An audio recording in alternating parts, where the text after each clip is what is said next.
Hello, everyone, and welcome to Be Heard Talk, an award-winning talk show that adds a taste of hip-hop, a side of Shakur, and spice to unflavored news. Each Sunday, we discuss race, politics, and culture from an unapologetic Black millennial perspective, and we give you the chance to be heard. So leave your comments on Facebook, Twitter, YouTube, and LinkedIn, and we will read them throughout this show. My name is Selena Hill, and I'm the founder of Be Heard Talk and the digital editor at Black Enterprise. And I'm super excited to be here with you all to discuss the nation's return to normalcy, which in actuality just means regular racism after 4 years of blatant racist rhetoric and dog whistles that embolden white nationalists and supremacists to basically take their hoods off in exchange for MAGA hats. In addition, we'll also talk about if and how we can pass a radically Black agenda under the Biden administration with our featured guest, Angelo Pinto, a movement lawyer and the co-founder of Until Freedom. Now, before I introduce my co-host, I want to thank our official media partner, Black Enterprise, as well as our sponsor, Black Spectrum Theater. Start your subscription today and enjoy Black Spectrum home video series.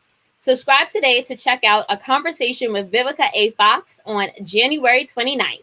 Head over to blackspectrum.com to become a season pass subscriber and to learn more today.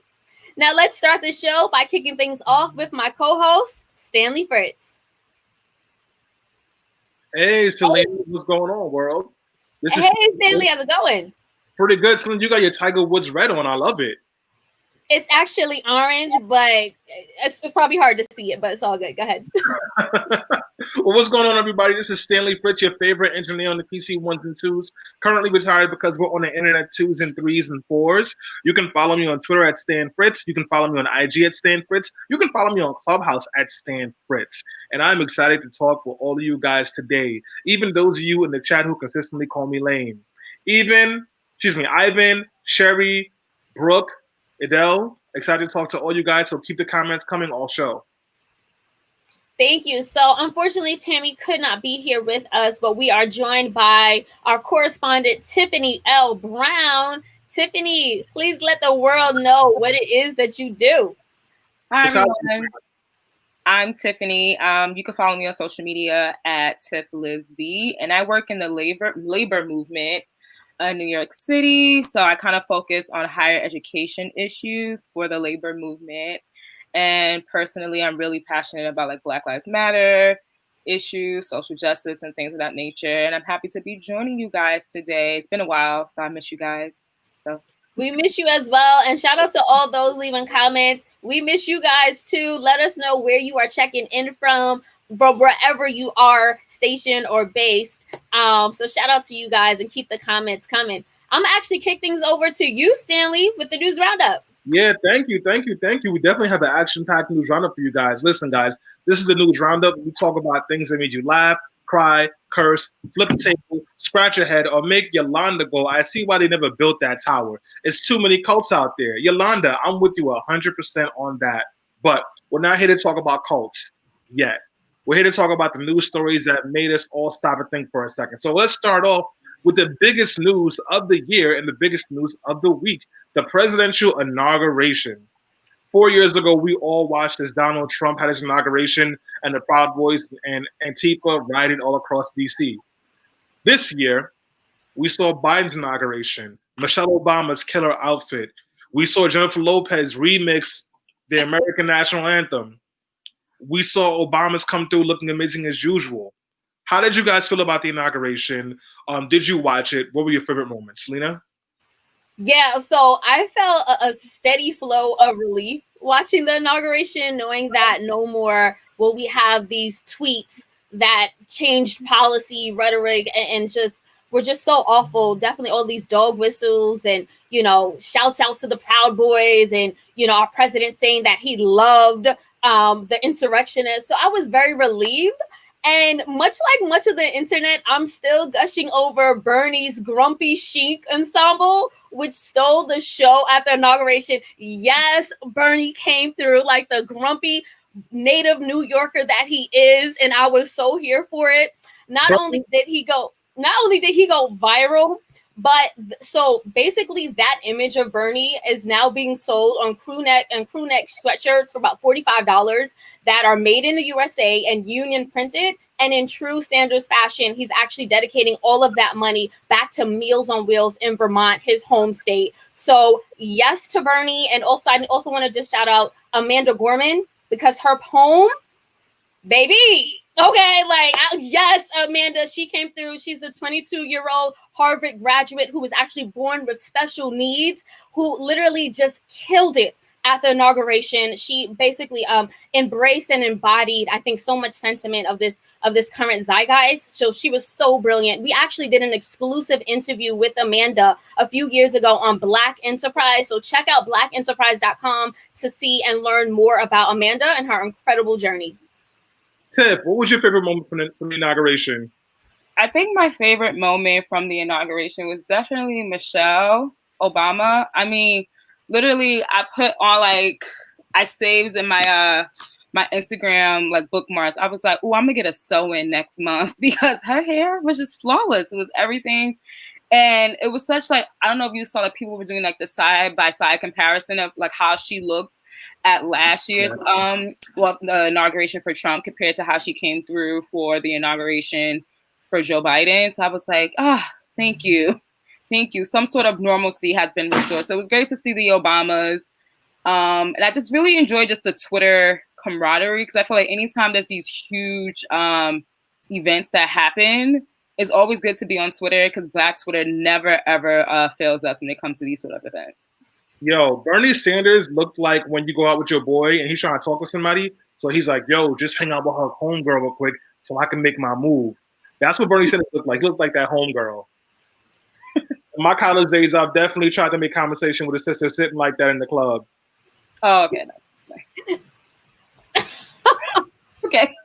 I don't know how that one landed, Stanley. I don't know how that one landed. But we do have Angelo Pinto here. What's up, bro? Thank y'all for having me. I'm glad to be here. How are y'all doing? We are doing well. Definitely need to get your feedback on the inauguration. You know, after 4 long years of Donald Trump, how are you feeling at this inauguration? I feel like it's bittersweet. It's like, we were doing the work that we knew we had to do to get Trump out of there. But I think there still is a lot to be desired when you look at a presidential elected official like Joe Biden, and even I think Kamala Harris, when you look at the Biden administration, given their track record, particularly around things like mass incarceration. So it's a challenging moment. I think people want to celebrate, and people did a lot of work. A lot of organizers around the country did a lot of work to get us here, to get us these wins. But we're in a place now after the celebration, because of the inauguration, that can we keep celebrating? And that's going to require some very serious wins from Biden that I don't think we've seen yet for Black folks. I think he immediately started doing some things for some other folks, but for Black folks, it's really yet to be seen what Biden will deliver. So it's a challenging moment. For sure. And just to add to Angelo's point, it was definitely bittersweet for me. And we're going to talk about this later on in the show, because this return to normalcy, like, I don't want to return to normalcy, right?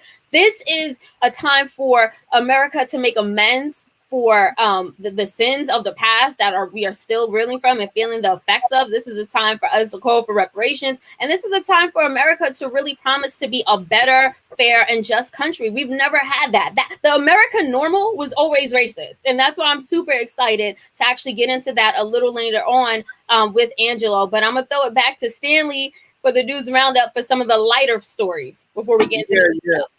And we'll definitely talk about what Biden has planned and some of the executive orders he signed in his first 2 days. He signed 17 executive orders in his first day, so we'll definitely get to some of those. But until then, I want to switch on to some more light, petty, interesting things. And I can't tell you how happy I am to have these regular, basic problems again. So apparently, there's been some folks who feel offended for Kamala Harris's husband because they say being called the second husband is emasculating. Now, I've never been a second husband. I've never been a first husband. I've never been a husband. So I don't know. I can't speak to it. But I'd love to hear what you guys think. Tiffany, is that emasculating for a man to be called the second husband? Patriarchy is just so toxic. It's just like, that's all I can say to that. I think that's a dumb concept. I think people who are feeding into this narrative, it's just what are you even thinking about? Like, he's literally the second husband to Kamala. Like, he's the husband of Kamala and she's the vice president. Like, it's just logic here. So people who feel like they're emasculated, it's just like, deal with your own issues, work that out. I don't have much for them. I'm sorry. Like, they don't exist in my work. I just think it's dumb. And that might not be politically correct, but I think we need to just stop entertaining these sort of conversations. Selena, you wouldn't have a second husband? If I ran for vice president and won, yeah, I would have a second husband. Like, I don't really acknowledge too much of, like, you know, masculine masculinity in that way, that manifests in that way. Like, I'm just not here for it. Look, they are not married to a woman that, you know, so they don't have to be worry about being called a second husband. Like, you're never going to have that opportunity. I don't understand what the grievance is. Like we got to just kind of let things go. Yeah, I agree with you. But speaking of toxic masculinity, we saw a major case of toxic masculinity in Harlem earlier this week. There was a young woman going to a liquor store on 128th Street and St. Nicholas Avenue. If you live in Harlem, you've been to Harlem, you know that liquor store. We all know that liquor store. That's not too far from where I live. She was in there getting a bottle of wine. A guy offered to pay for her wine. She said no. Then he got angry, followed her, attacked her, bit her in the face, swelled up her eyes so much she can't open it, and stole her phone. This attack ended up being covered in the news, and then this past Saturday, there was a huge protest in front of that liquor store where hundreds of people gathered to demand justice for this sister. So I know I don't know if we had the clip of it. If we do, I'd love to show you the clip of the protest that was happening outside of the liquor store. But if we don't have the clip, let's just move the conversation straight ahead. Angelo, did you hear about the story? How did you feel about it? What do you think about the response? Oh, yeah, I certainly heard about it. And we coordinated with a few folks who were organizing everything that took place yesterday. So we're happy to see the community coming out and support. We knew that would happen. We've seen incidents like this over the past probably year and a half, recorded, or where there was a lot of attention, because we know this kind of thing has been going on for a long time. So it was just very important for folks to show up and have the community show up. I don't think we're going to stop seeing these incidents, but I think if we have a strategic plan around really addressing them and really finding the folks who are doing this and holding them accountable, I think we could begin to see a shift, because we can't have a scenario where women are feeling that unsafe in the community, and not only that unsafe, but being brutalized at all, let alone to that extent, without extreme repercussions. Like, it's tremendously bothersome. I mean, women already aren't feeling safe in these streets because street harassment is a real thing, and we know that the number 2 killer for Black women between the ages of 15 and 36 is interpartner homicide. Yeah, so that means they're being killed by Black men. So we have a much deeper issue we have to address in our communities. But I do want to get to some of the comments that we're seeing over here. So I saw a comment from Chance Carlton Holloway, and he said, "That ain't no masculinity at all. That is an animal." And Chance, I definitely understand the frustration behind this person's behavior, but I don't think it's good to try to like take the humanity away from anybody. The fact of the matter is, any man and every man is capable of that behavior, and what we need to be doing is asking the question is what leads to that behavior. Tiffany, I see you over here. What are you thinking? You see me over here just stewing. I saw that video. I was disgusted, and I think it's so much bigger than this sort of this video where it gets people jarred and ready to take action. And I think, you know, big ups to those people who were able to organize and mobilize. And I mean this in respectful sense. But I think, you know, organizing and mobilize a protest, we have to move past like making it seem that it's almost performative. And like you said, get to the root causes of that, because I feel like a lot of those men that were saying, screaming and shouting, protect Black women, those are your homeboys that you know. So it's more than just some man biting a woman on the face. It's that homeboy that makes that weird ass excuse my language, sorry, can't probably curse on here. It's that your homeboy that you know, makes an off the wall comment and you don't check him. You know, it's that homeboy that's a little too touchy, a little too aggressive, and you look the other way. So it's so much more than what we saw on that video. It's like everyday toxic masculinity that so many women have to deal with, to the point where I was even considering out here, I'm in Southeast Queens. I was like, yo, I was telling my parents, I was like, yeah, I really think I want to get like a stun gun or something like that. When even we know the reports show that women who carry around firearms, they are even more capable of harming themselves. So there's no real protection out here for women. So while Black men are out here shouting, protecting Black women. The accountability really has to be on Black men and holding each other accountable. Because I'm tired of seeing these sort of stories, because it's disheartening.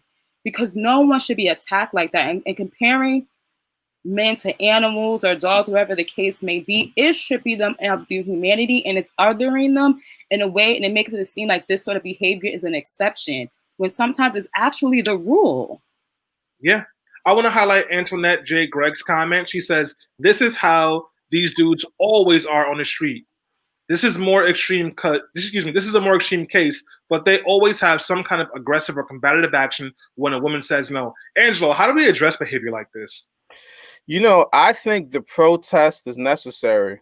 And I think in this scenario, it's even more than a protest. There was a brother who was also killed last week in Baltimore who does violence interruption work. He was actually the nephew of the lead character who was displayed or depicted in The Wire. And he's been doing violence interruption for a long time. And people were saying, how could he be murdered when he does this work and the community knows he does this work? And how do we have a response that's visible that let folks know this is unacceptable? So for me, the protest that happened yesterday, the showing at the liquor store, the folks at the State Building on 125th Street, all of that is tremendously important from my perspective, not simply for a protest, but to have a visible response to the community that we're going to do something if this ever happens again, and every time it happens.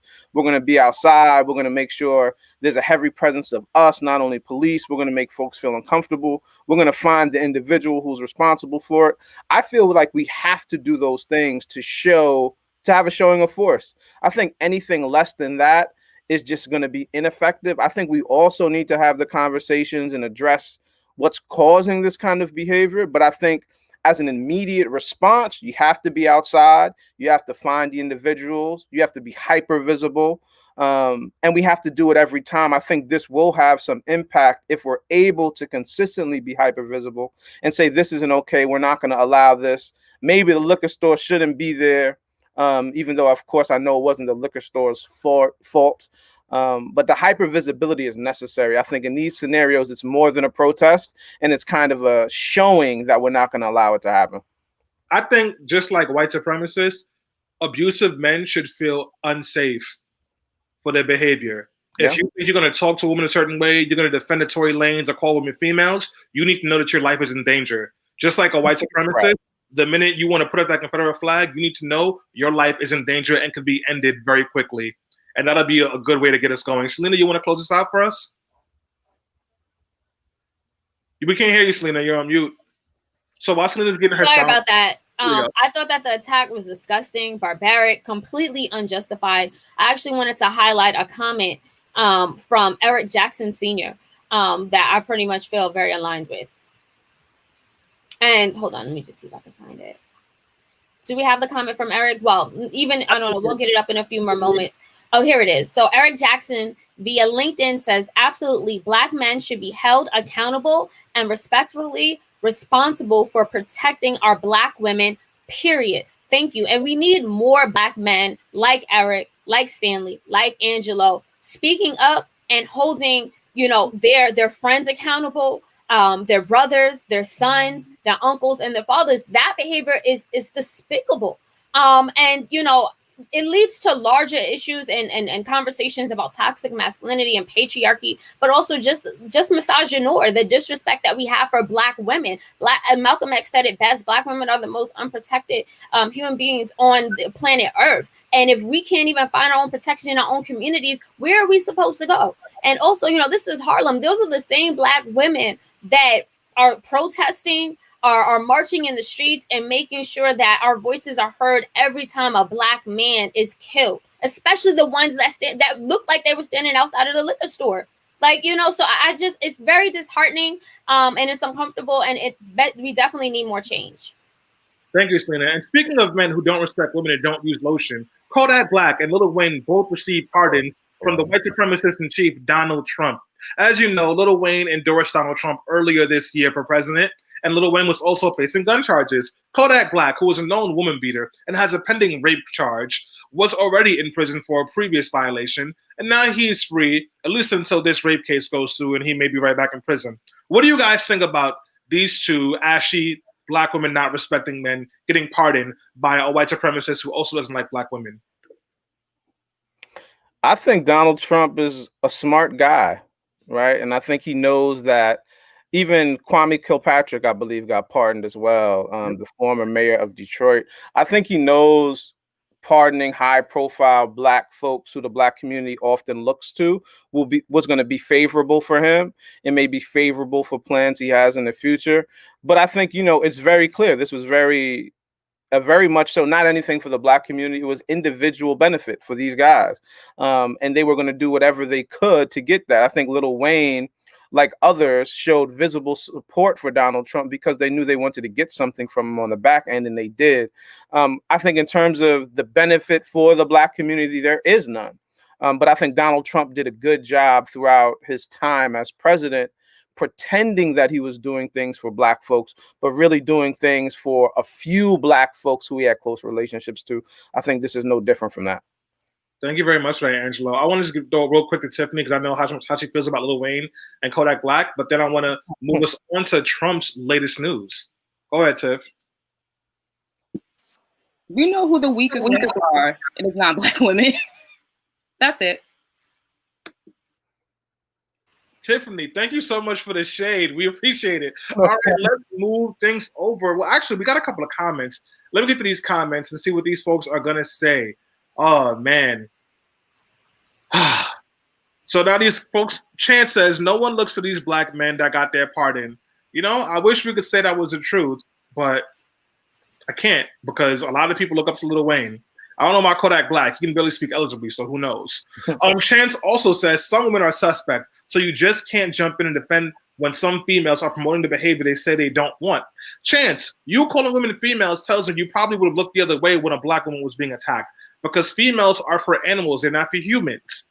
Let's not ignore the humanity in women. Let's move this right along. Speaking of people who does not see the humanity in people, Donald Trump is looking to start his own political party. He's calling it the MAGA Party. Now, we all know Donald Trump feels betrayed by the Republican Party because they did not stand up for him enough and say that he won this election, even though all facts, numbers, stats, religion, and every single signal you could be looking for showed that he lost it. So now he's thinking about doing a MAGA party or a MAGA TV station. Selena, if Trump starts a MAGA party, do you think he'll have a lot of support? Yeah, of course. Like 74 million people voted for him in 2020.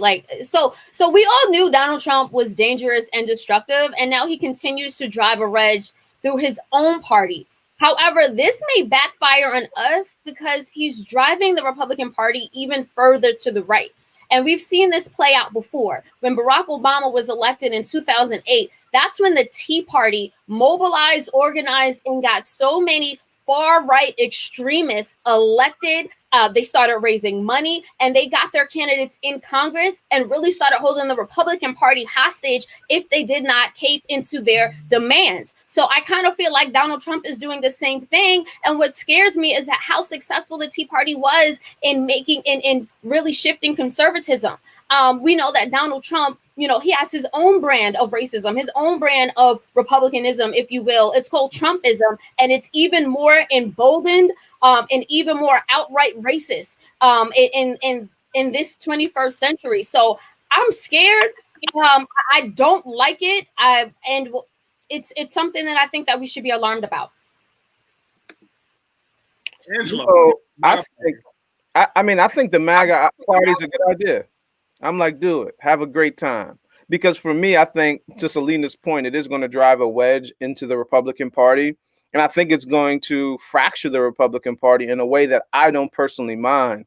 I feel like the challenge for a MAGA party and even the Republicans moving forward is that they just don't have the numbers that they used to. I think when you look at what folks refer to as the browning of America, white supremacists and folks who support those kind of ideas and ideals are going to become thinner and thinner as years progress. So for me, I love what he's doing because I think it's going to fracture the party. It's going to expose white supremacists throughout America more.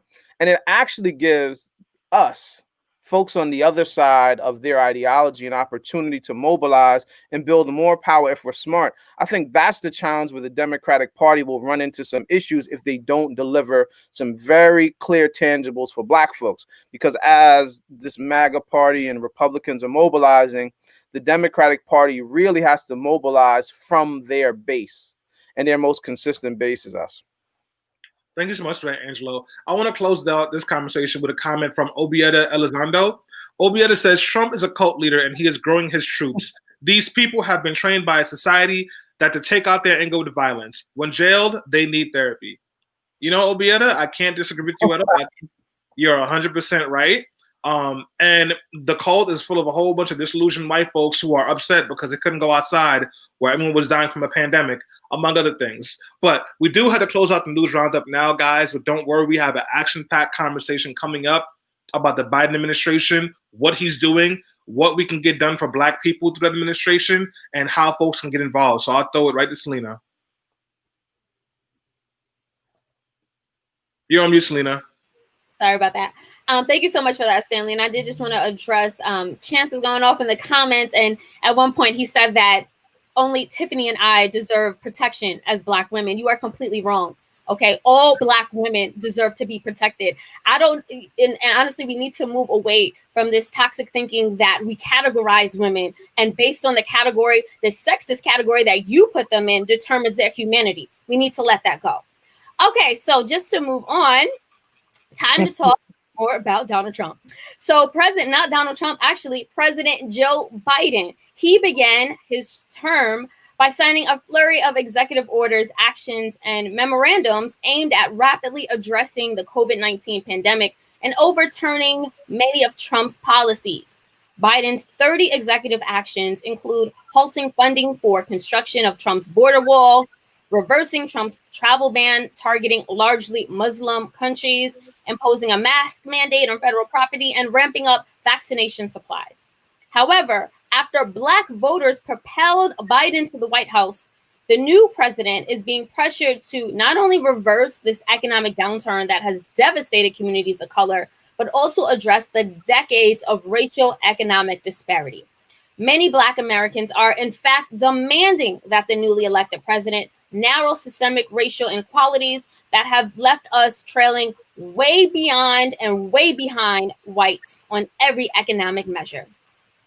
Biden, who has campaigned on a promise to make racial justice core to every part of his economic agenda, and vowed in his inaugural address to confront growing inequality and the sting of systemic racism, is actually expected Tuesday to sign executive orders addressing racial equity by closing the racial wealth gap, expanding access to affordable housing, and investing in Black entrepreneurs and communities.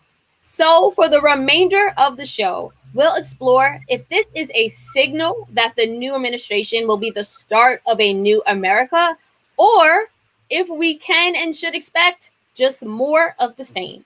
So I want to open up this conversation, starting with you, Stanley, to ask how you feel about Biden's executive orders and his 100-day plan. Does it go far enough in helping Black communities? No, it doesn't go far enough at all. But, it will only go far enough if he was using the kind of politics that AOC has and that, that Bernie Sanders has with a racial analysis to it. I will say it's going to be pretty impactful if he does what he says he's going to do. So there's two things I want to highlight right now. The first one is with Section 8. The Biden administration wants to make Section 8 available to anybody who qualifies for it right now. So if you don't know about Section 8, a lot of people qualify for it, but the pool is so small, only a handful of people get it. So you could wait years to be qualified and get approved for Section 8. If he did this right now, we could reduce child poverty and child homelessness by 5%. That's a huge number in the next 4 years. And guess who was the most housing insecure in America? Black and brown people. He's also reversed the ban on certain countries, which means all those bans from countries in Africa and Muslim nations are gone. He also has reassigned ICE. For those of you who don't know, 40% of the people in these ICE facilities were Haitians and Dominicans and Jamaicans. Those are Black folks. So he's already moving very, very fast. And a lot of these things that, on its head, it might not seem like it helps Black people. It does major things for Black folks. The biggest one, or at least the most significant one as far as like symbolism, was he's already rescinded Trump's 1776 commission, which tried to be a response to the 1619 articles in the New York Times. And the 1776 commission claimed that racism is not real, that slavery shouldn't be talked about, and we should only support and focus on patriotism. The Biden administration also established that advancing equity for all is a responsibility of the government and is directing federal agencies to act on that principle. So now they can start doing implicit bias trainings, which will get funding back to HBCUs, who lost funding a couple of months ago when the Trump administration said that it was inappropriate and illegal to teach implicit bias or any racial equity classes at all. And those HBCUs, they get money from a clause within that agreement. So these are some good things. I'm excited. More needs to be done. Thank you so much for that, Stanley. I actually wanted to go to a comment from Damon Stubbs. Shout out to Damon, who says the 1776 report was trash. Thank God for that. Tiffany, what is your response to Biden's 100-day plan and his first few days in office? His first few days in office, my focus was really on what is he going to do around COVID. I think we can't do anything legislative-wise or focus on any other policies until we actively get COVID under control, especially because we know COVID has disproportionately impacted Black and Brown communities. Even right here in New York City, especially out here in Southeast Queens, we've seen the numbers skyrocket. And even in South Richmond, COVID is over 17%. So before we can even talk about racial equity and all these other things, we need to make sure that COVID is under control right here in our own communities. And I was like really impressed by him just passing, the mask mandate.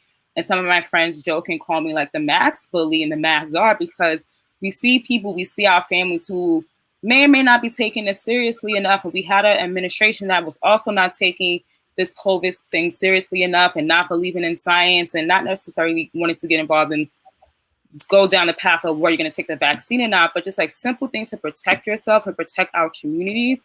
I think him really focusing on the COVID crisis is really going to be a make or break for Black and Brown communities. So I was very happy that he signed that mandate, because I think that is pivotal and important, especially because we are seeing all these MAGA supporters going into these stores and making these, outrageous sort of, claims and protests and really harming us, the, first responders who are Black and Brown people on the front lines, essential workers.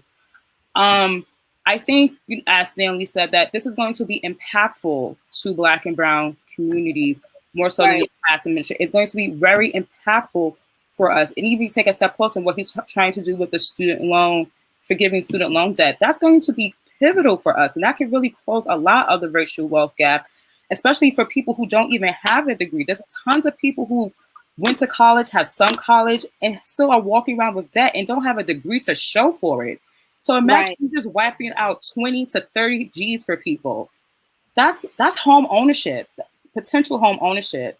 So like that can really drastically change the Black community, Black and Brown community for a lot of people.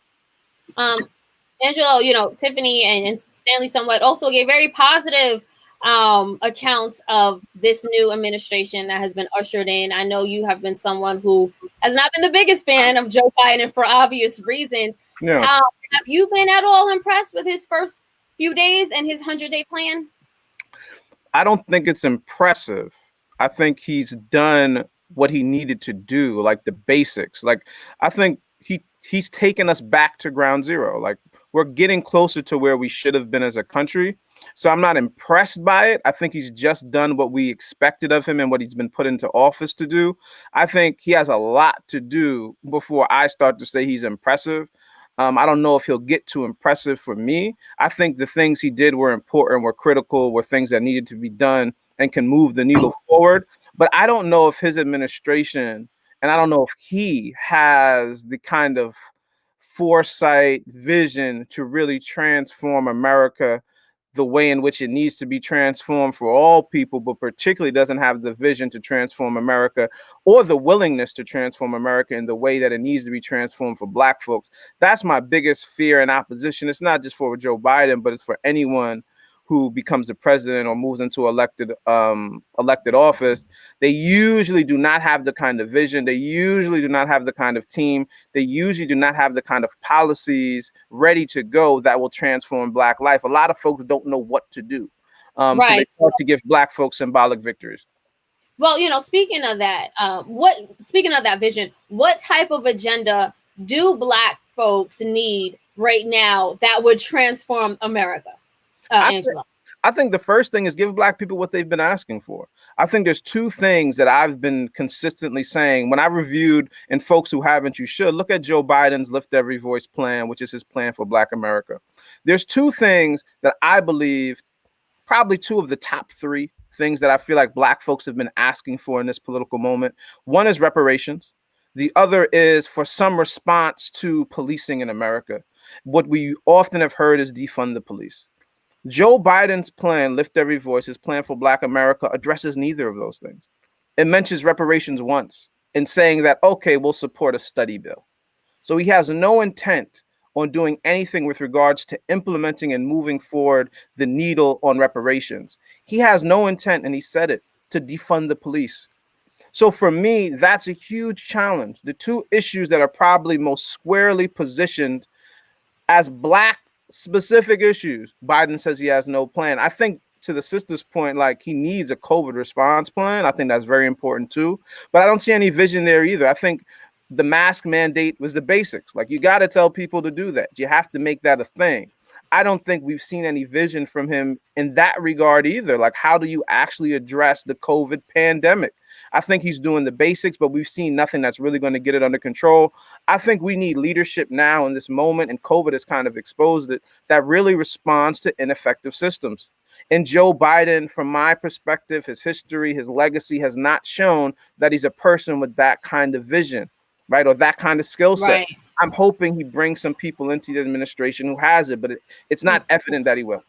Well, to your point, Lamara Hunter Kelly left a comment via Facebook saying, isn't it premature to judge Biden off of his first few days in office? Can we at least give him a month? This country is all screwed up due to the ignorance of the previous administration, and it took him 4 years. So Lamara made a great point. Stanley, I definitely want to kick it over to you because, the fact of the matter is Biden was elected as a moderate, and he has a narrow majority in Congress, which means he cannot just make sweeping policy changes without winning some support from Republicans. To Angelo's point, is the country ready for reparations? Because it might not just fall on Biden. He has to represent all constituents and all Americans. And if the country's not calling for it, I don't think he's going to do it. So let me just go back real quick and respond to the COVID-19 thing. I want to push back gently on that, Angelo. The Biden administration has a 100-day plan for COVID, including getting 100 million people vaccinated within their first 100 days and reopening schools by April. And along with that, he's got the $1.9 trillion stimulus package that Democrats are getting ready to put in there. And they're currently writing a bill to send families with children $3,600 per child. So they're moving. It's not as far as you need to go, but I wouldn't say there's not a vision there. Now to go to the other question you were asking, can you repeat that question again? I'm sorry. I just want to make sure I get it right. Sure. So I said, is the country ready for reparations? Go ahead, Stanley. No, they're not. And they're not ready to defund the police either. I think that we got a lot of work to do to make sure folks, with defunding the police, I think we have a lot of work to do to help folks understand that police, prisons, and jails do not equal to safety. And that if you want to address problems of crime and harm and do harm reduction in your community, it's not about arresting folks or having more cops there. It's about creating good paying jobs, safe, affordable housing, and resources for people who are struggling with drug addiction and mental health issues. But most people don't see that yet. In New York, we passed the bail law. Everyone supported it. A couple of scary articles later, a bunch of people didn't support the bill anymore because the fact of the matter, we're just not there yet politically. So I think it's a challenge to organize. We've got to do a lot more work to get a lot more people on our side, and then we got to push these elected officials. Can I respond to Stanley quickly? Yes. Your point is well taken, Stanley, around, I don't think Biden has a vision for COVID. I think it's the bare necessity. I still believe that. I think some of the things are important. I think the stimulus is tremendously important. You got to do that. Hopefully something passes that's substantive for folks. It's yet to be seen that it will be, so I'm not going to give him credit for that. But your point around bail reform and some of these issues around criminal justice reform. To me, if you parallel it to COVID, there's no explanation that needs to be done. When I think about COVID, I'm past the point where I have to explain to someone the importance of wearing a mask. I'm not having that conversation anymore. This got to happen. You better do it, or something's going to happen. There's going to be some consequences for it. And I think there's a lot of things around COVID where it's like we're past the point of explaining it. This is a pandemic. Let's address it. Let's move forward. When I think about criminal justice reform, I think the same way. I'm going to try to explain to folks to the degree possible, but we're past the point of explaining some of these things because we see the impact. We see people dead in the street. There's over 2,000 people who've died in jails and prisons because of COVID. Am I going to waste my time, or not just waste my time? Do I think there is usefulness in trying to validate people's claims around it? Or should I just move the issue forward because there's a prevailing narrative and prevailing impact that says I need to? That's my issue when the conversations around defunding the police happen. It's like, let's use the same logic. Let's use the same thoughtfulness when we talk about COVID, right? We're not going to have conversations around why masks are important. Like, come on, if you don't get that, something's wrong. We're going to move forward. We're going to do it. I think we need to do the same with defunding the police. Everyone's not going to get it, and we shouldn't try to make everyone get it. Well, good point there. I know Ebony. Well, hold on, Stanley. You had a 15-second response before we keep it moving. Yeah, thank you. Very quickly. Go ahead, Stanley. Yeah, like you can't even get all black people to agree we got to defund the police. Go to some neighborhoods and they'll be the ones telling you to bring more cops there and to knock the kid over the head. We're not there yet. We need to organize our communities. I'm not even talking about white folks. There's a lot more work to be done before we have the kind of support we need to push elected officials. So that was my point. Oh, thank you for that, Stanley. So Ebony Inifi, forgive me for mispronouncing your name, via Facebook says, we've given every president a chance, yet we are still dealing with the issues from centuries back. Tiffany, we haven't heard you in a while. We wanted to get you a chance to chime in. I think the debate here is like, yes, we want this radical agenda, but if the country is not ready for it, how do we expect elected officials to push for it? I would say let's expand. Okay, so we're talking about the first 100 days. I say let's expand it a little bit further. We really have 2 years before, we have the midterm elections. So we have 2 years to organize our communities, Stanley. We have 2 years to get people to where we want them to be around defunding the police. The squad just expanded. They got Jamal Bowman, they got Corey Bush. They got a bunch of new members that are part of the squad that also need to organize their own members within Congress. Okay, we have the White House. Okay, we have both legislatures. We even have some people, on the ground really supporting some of these radical, proposals that we're putting forth. But we have 2 years to do this because we have such a small margin when it comes to victory. And we know that Kamala is going to be the deciding vote, and we know which way she's going to flow. So I think we have 2 years to get our act together and push these elected officials to where we want to go. We want Georgia, so we know what can happen when we mobilize our people, when we organize the basic functions of government work, the basic function, just voting. When we get our people organized and we empower them and re-enfranchise their voting, we can do that. So we have 2 years to get reparations. We have 2 years to defund the police or get them as close as possible. So I said we have to get out of this mind frame of just 100 days, but really because midterms elections are going to be make or break for the Democrats. And we know how the Democrats go because, they have this whole moral conscience. And it's like, no, the Republicans play for keeps, and we need to play for keeps when it comes to Black people and brown people's communities. We really have to get to that, that sort of ideology. Thank you, Tiffany. So we received a comment from Robert Kemp via Facebook who says reparations can be tuition-free college education, no federal taxes for 30 years, 100% student loan forgiveness, no down payment interest-free federal home loans, 200,000 business grants, and 800 credit score restart. Sounds like Robert definitely has a plan for the next 4 years. Angelo, I definitely want to get you to chime in because, to Tiffany's point, if we have a vision like that and we do organize, do you think it's possible to pass something like this? I think it is. I think it's not going to be done by somebody like Joe Biden. I think, to Tiffany's point, when you look at the kind of mobilization that happened around places like Georgia, the kind of mobilization that could happen in places like Kentucky, when you look at candidates like Cory Booker, and the ways in which folks can really begin to shift and create more power, particularly Black folks, building more black power, as I say, because that's what I've been saying to folks. Georgia wasn't blue. That's not what happened. It's black. And I think you have places around the country where that is a truth, and you can really mobilize to create the power to force Biden to do what he needs to do. Joe Biden, that administration, I think a lot of what we deem progressive Democrats do not care about reparations. That's just a fact, which means, and they don't really, a lot of them don't care about defunding the police, or they don't think that's a good idea. We heard Warnock of Georgia saying he wasn't going to do that, right? In Atlanta. So the reality is the folks who are in the positions to make the difference don't look at our issues the way we do. And even if they do, they know it's politically dangerous to say it. So they're being very careful. And that's the challenge we're going to confront in the first 100 days. I think the reason why people are saying the first 100 days is because the first 100 days will indicate what we can expect for the next 4 years. So I think that's why people are putting this emphasis on paying attention to what happens in the first 100 days. For me, one of the things that we have to be very thoughtful about, and the reason why I don't give Joe Biden a chance, like I don't give him a chance, I think he needs to do what he needs to do now, is because you're not really looking at a first-term president. You're looking at a president who was vice president for 8 years. So you're really looking at a carry-on from a previous administration. So you're really going to be looking at a man who was in executive power for about 12 years at the end of his first 4 years. And if he hasn't delivered anything for Black folks of substance, in 12 years of being in the executive position in some capacity in the United States of America, we're going to look wild crazy. So for me, it's like you have to hold him accountable up front and make sure he delivers fast. Before I give Stanley a chance to respond to that and Angelo's pessimism, we do have a comment from Melvin. Yes, Melvin DeBose from Facebook, who says, "What is wrong with you people? The man has been in office for 5 minutes and y'all want him to fix 400 plus years in 5 minutes? Shaking my damn head. I sure hope these are bots."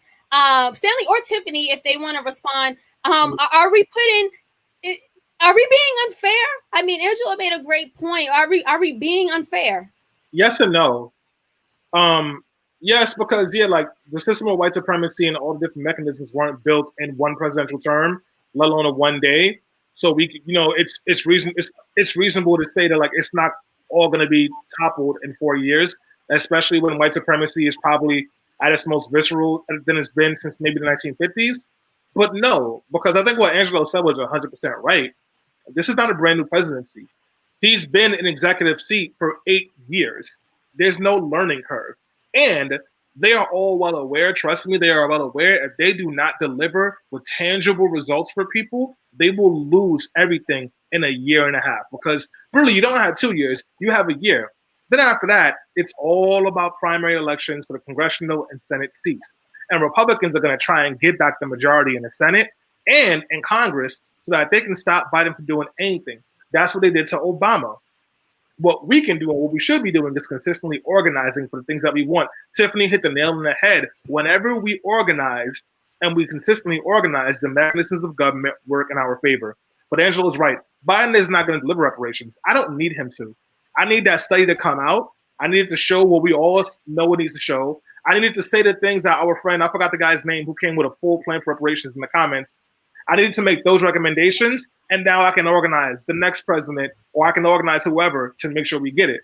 Like they always tell you in any legislative campaign before you start it, you don't expect to win it in the first year. If you win it in the first year, you probably will lose it because you haven't done the work to shift the minds on the ground. So any legislative campaign is a multi-year fight. So with this reparations fight, I'm looking at it as like a long-term fight, but at least it's a long-term fight where there's a light at the end of the tunnel, whereas before there wasn't. It wasn't even a conversation point at the national level. Tiffany, I wanted to give you some time to chime in as well. First off, we're not bots.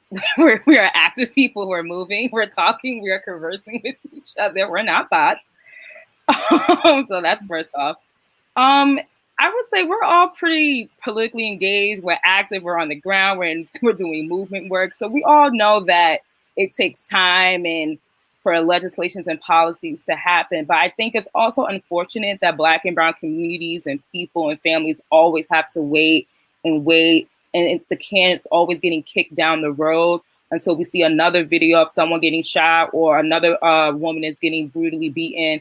So like how many more of these sort of instances do we have to see to galvanize us, to mobilize us, to really engage in this process, to understand that, no, we need this legislation now.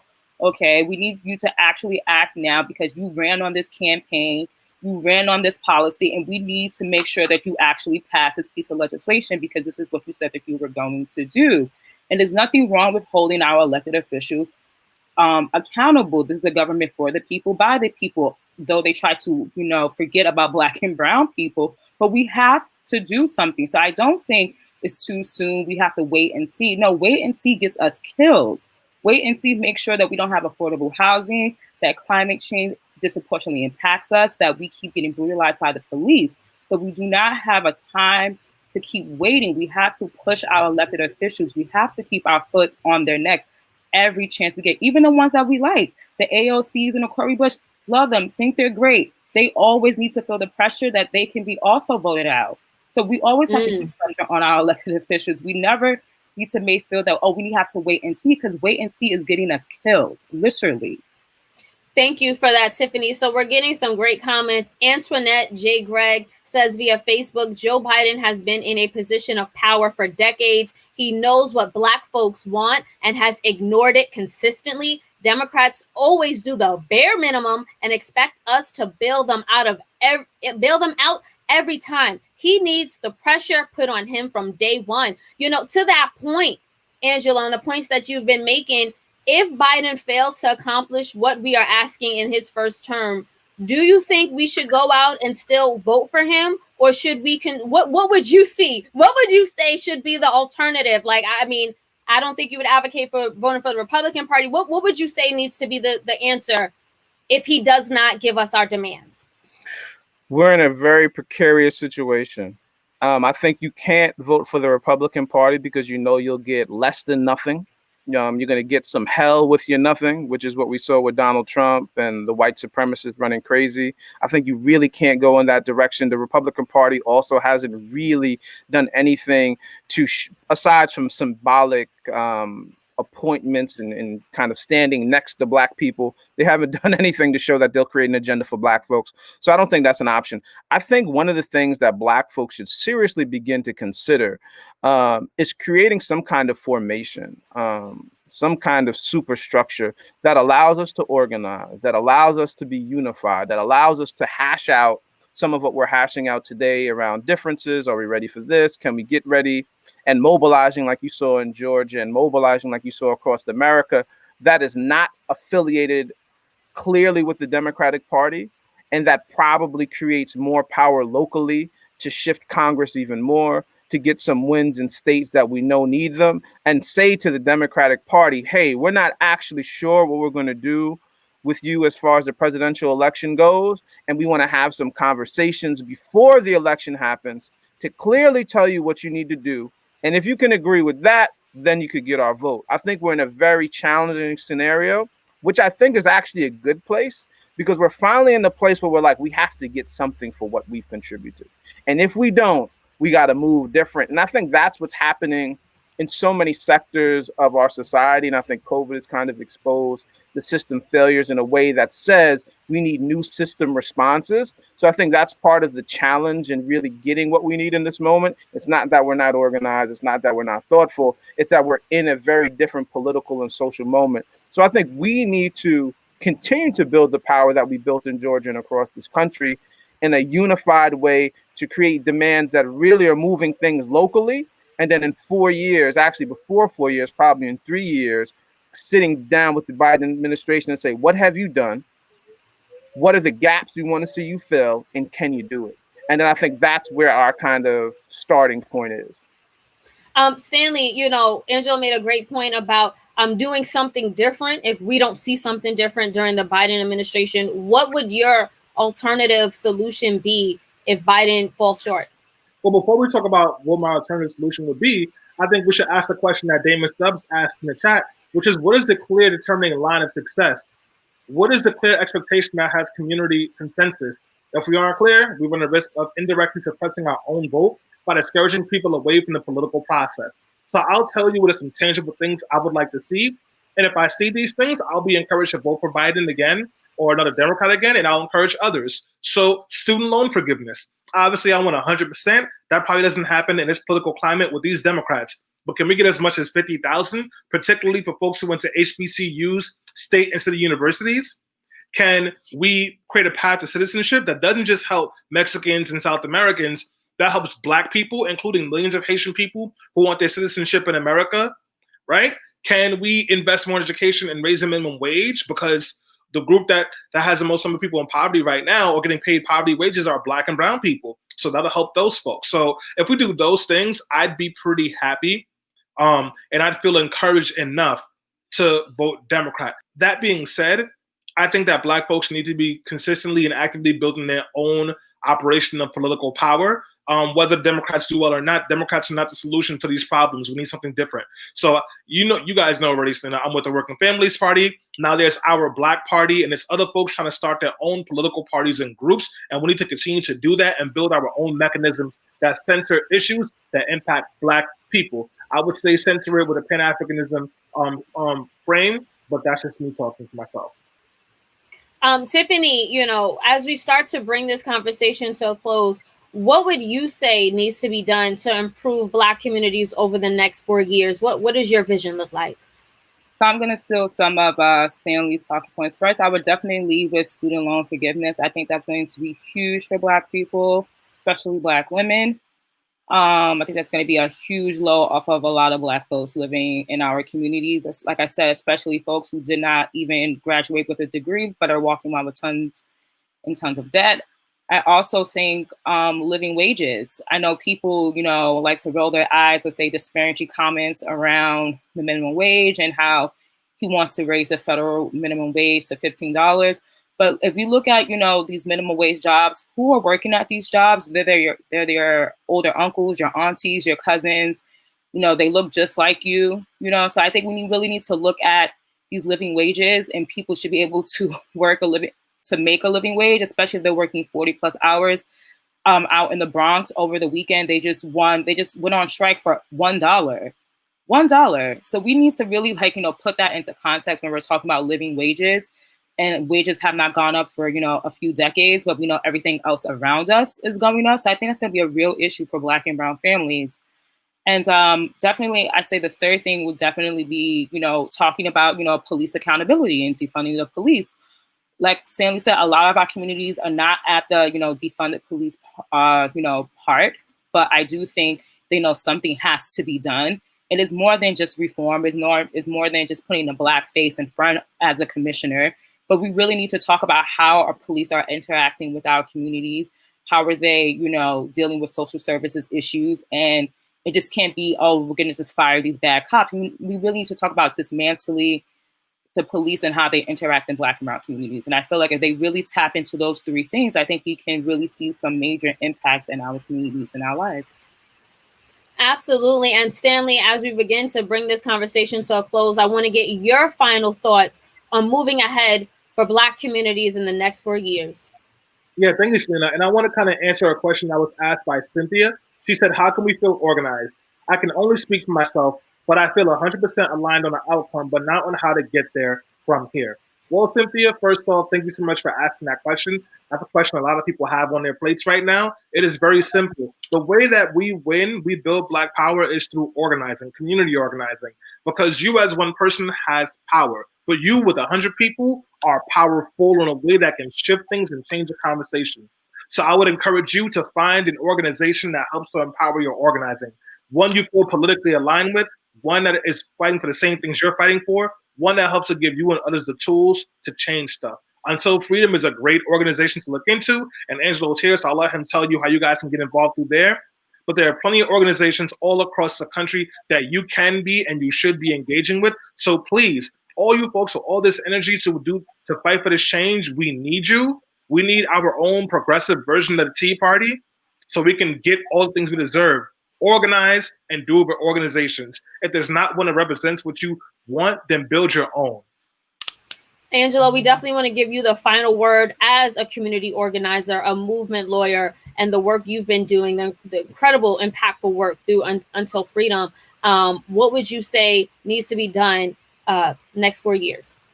Well, thank y'all for having me again. It was an honor. The comments are wild. I wish we had more time to dive into them. I think Black folks have to do more of what they've been doing. Like the amount of organizing that took place to get Biden in office, the amount of organizing that took place in Georgia to get Warnock and Ossoff in office, the amount of organizing that placed a lot of folks in great positions of power throughout the country was as a result of tremendous Black-led, on-the-ground organizing day in and day out. I believe we need to continue to build from that position of Black power and identify the other places that similar things can be done. I think Kentucky is one of them when you look at candidates like Charles Booker, who will be probably have to run against Mitch McConnell. And I think when you look at the spaces throughout Kentucky that are Black, you can turn Kentucky blue if that's what you wanted to do. And I think there are other states around the country. I think the other things, and I've been saying to folks lately, is that we have to build a broader network of Black power. And for me, that means aligning with the Black and Indigenous folks and see where we have similar agenda items. And Black folks can consolidate and build more power there. I think the other thing is we got to stay on Joe Biden's neck. I think there has not been a moment in history, from my perspective, where the Democratic Party has realized, believed, and understood that they owe Black people more than now. And I think that means Joe Biden has to deliver, deliver, deliver. I think we have to keep our foot on his neck for the next 4 years to make sure he delivers. I understand folks' sentiment that he just got into office, but that doesn't matter. He has work to do. And I think we just have to stay on his neck. And if we don't, and he doesn't deliver, I think you will see fractures in the Black kind of political landscape. So I think the pressure is not only important with regards to making sure Biden does what he needs to do, but it's important with respect to us continuing to consolidate and build power. Thank y'all for having me. Hopefully I can come back.